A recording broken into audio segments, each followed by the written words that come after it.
There's been several vampire flicks that have been out for years. Some I've seen and some I haven't. But there's this one film I had never taken the time to see before until just more recently. And it's a film from Robert Rodriguez himself. Prepare yourselves, because here's my review of From Dusk Till Dawn. Big D's Entertainment Rankings and Reviews.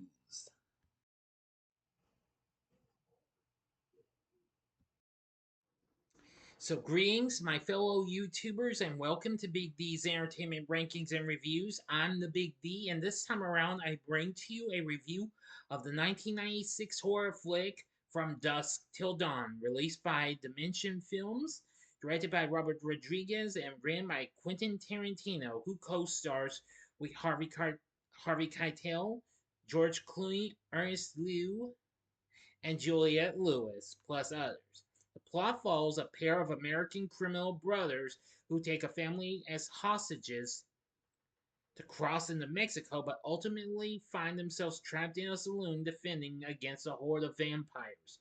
The film made its premiere at the Cinerama Dome on January 17, 1996, before it made its big release 2 days later. So I'm actually celebrating its upcoming 30th anniversary early.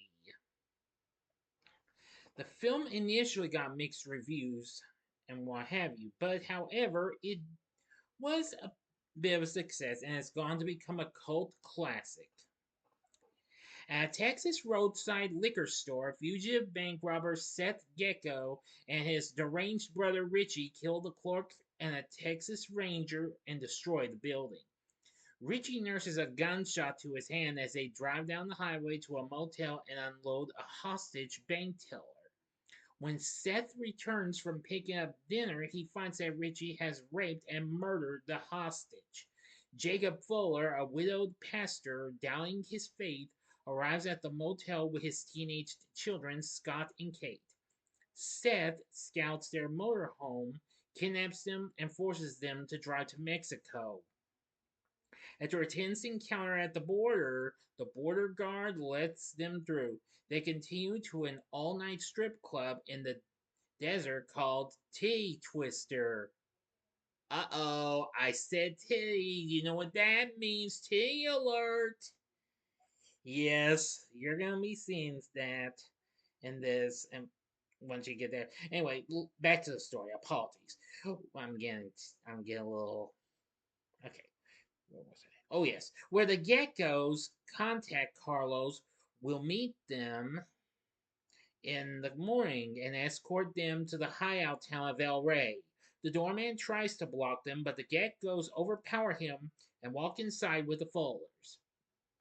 The rowdy club scene includes Sex Machine, a biker who packs a pistol between his legs, and Frost, a burly Vietnam War veteran. The bartender tells Seth that only bikers and truckers are allowed, but Jacob insists that his motorhome license makes him a truck driver, and the bartender agrees. The group settle in to watch a dance by the club's star stripper, Santanico Pandemonium. Yeah, yeah, Santanico. I'm getting tongue tied here. Anyway, let's get back to the story. After the dance, the doorman orders them thrown out. Richie lunges at and the bartender stabs his wounded hand. Seth shoots the bouncer while Richie counterattacks the bartender. The doorman chuckles at the brothers who shoot him as well. At the sight of Richie's bloody hand, Santanico transforms into a monstrous vampire and leaps onto Richie to suck his blood. The other strippers reveal themselves as vampires and begin feeding on the patrons as the three dead employees arise. In the chaos, Kate kills the doorman by shoving her cross pendant down his throat. Santanico attacks Seth, who kills her by shooting a wooden chandelier that impales her. Sex Machine and Frost dispatch several more vampires, by impaling them with wood. After clearing the room, the survivors find the door barred and hear a swarm of bats outside. Richie rises from the dead. Seth tries to protect him, but Jacob says that he is beyond saving, and Seth reluctantly drives a stake into his heart. The survivors rest while Frost tells a war story. Sex Machine, unknown to the others, has been bitten and begins turning into a vampire. While Seth and the Fullers are distracted, Sex Machine creeps up behind Frost and bites him. Then Jacob. Frost throws Sex Machine into an overhead window, letting the bats in, and then turns into a vampire. Seth, Kate, and Scott escape to a storeroom. Jacob covers their retreat with a cruciform shotgun and joins them. They fashion weapons from truck cargo that the vampires have looted from past victims. Jacob, knowing he will soon become a vampire, makes Sky and Kate promise to kill him when he changes. Now for the ending. As always, you know the procedure. You have 5 seconds to stop this video at once. Go to the description box below and fast forward to the time below. If you've seen this movie already, please continue.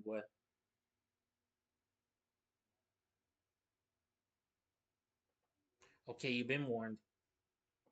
The group makes their final assault on the undead. Sex Machine turns into a were-rat and attacks Seth, but is killed by Kate. Jacob kills Frost and then turns into a vampire. Scott kills him, but his hesitation allows Jacob to bite him. Other vampires devour Scott, who begs for death, and Kate shoots him. As vampires surround Kate and Seth, rays of morning light enter through holes in the walls, making the vampires back away. Carlos arrives and his bodyguards blast open the door and flood the room with sunlight, killing the vampires. Seth chastises Carlos for his poor choice of a meeting place and negotiates a smaller price of it for admission to El Rey. After paying Carlos, he hands Kate some cash and apologizes. She offers to go in, but Seth responds that he is not that immoral.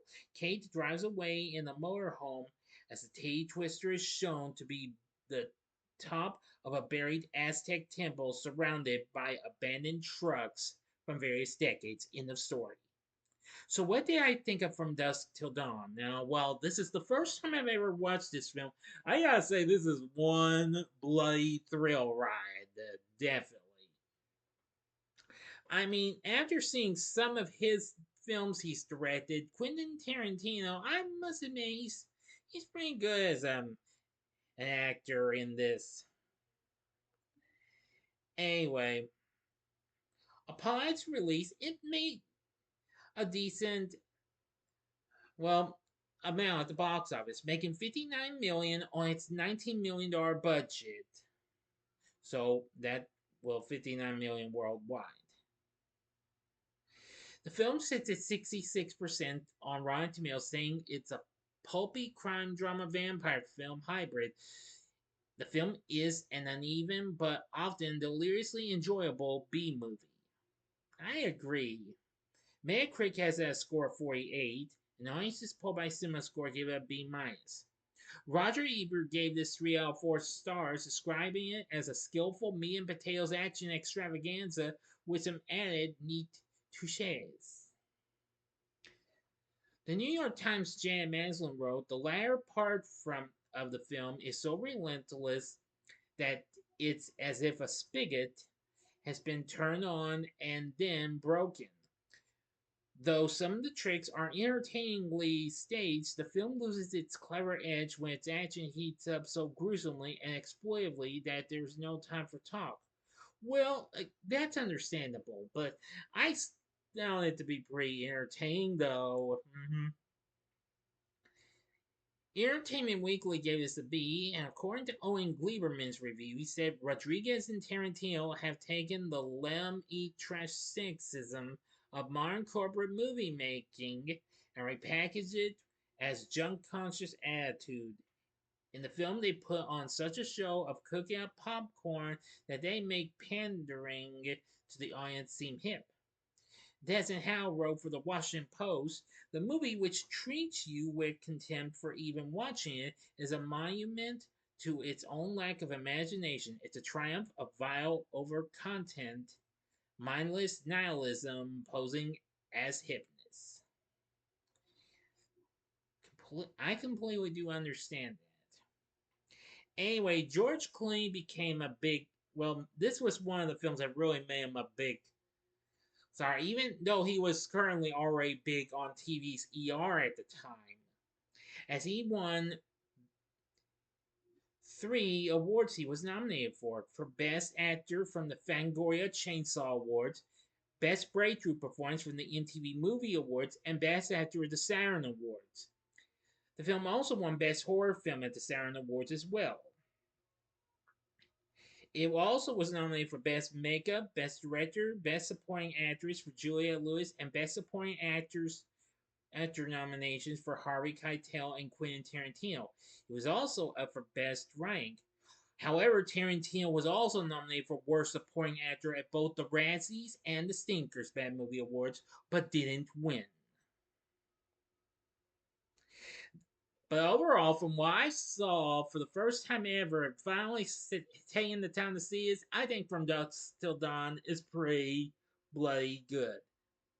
The soundtrack is pretty good. Graham Revell composed the score, and I think it's pretty good. Now, the soundtrack features mainly Texas blues artists such as that little old band from Texas, ZZ Top, plus the birds of the late great Stevie Ray Vaughan and Jimmy Vaughan on separate tracks. This also has an appearance from the Chicano rock band Tito and Tarantula, who appeared as the band in the Titty Twister. Anyway, despite all this and the mixed reviews, From Dusk Till Dawn went on to become a cult classic. It went on to have 2 direct-to-video installments. 3 years later came From Dusk Till Dawn 2, Texas Blood Money, and then a year later, From Dusk Till Dawn 3, The Hangman's Daughter, which was a prequel. Now, there was also a video game, but it unfortunately was only released for Windows in 2001, based on the events that transpired directly after the end of the film. There also would be a TV series that aired on the El Rey network, which of course was From Dusk Till Dawn, the series, which ran for an overall total of 3 seasons over the course from 2014 to 2016.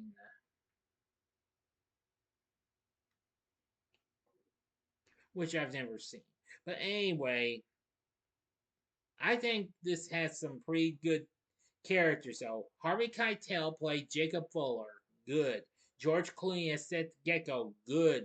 Quentin Tarantino as Richie, well, despite being nominated for a Razzie and a Stinkers Bad Movie Award, who cares? I thought he was pretty good as well, although I still kind of prefer him as a director.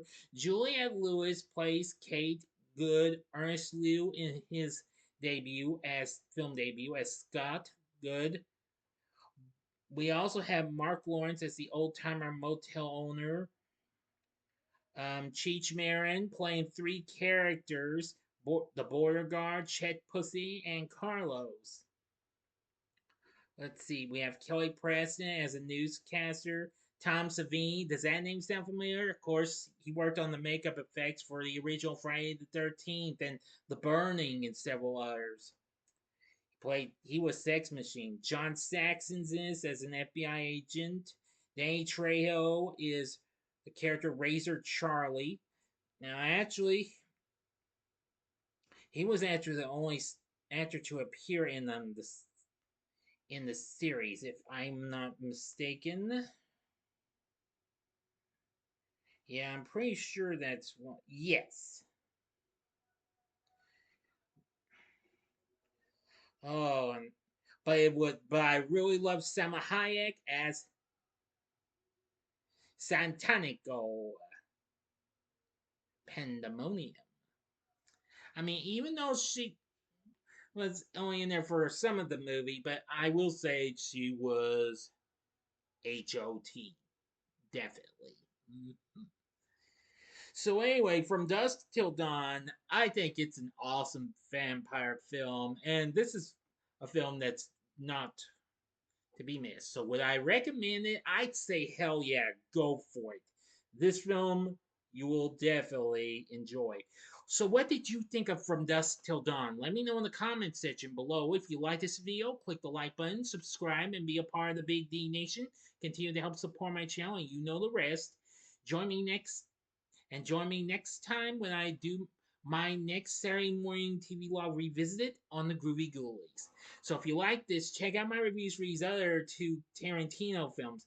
Here's two of them that's actually going to get re-released as one whole movie soon. The upper left-hand corner is my review of Kill Bill Volume 1, and the upper right-hand corner is my review of Kill Bill Volume 2, which, like I said, I just heard they're going to be combined together for one whole movie. I'm not sure if I'd see it, but I wish it luck though. Or if you like more bloody vampire fun, check out my review of John Carpenter's Vampires in the bottom left hand corner. In the bottom right hand corner is the button you can click to subscribe. If you like rankings and reviews on movies, TV, music, video games, etc., then I'm your guy. Thanks for watching. Until next time, I'm the Big D saying, see ya.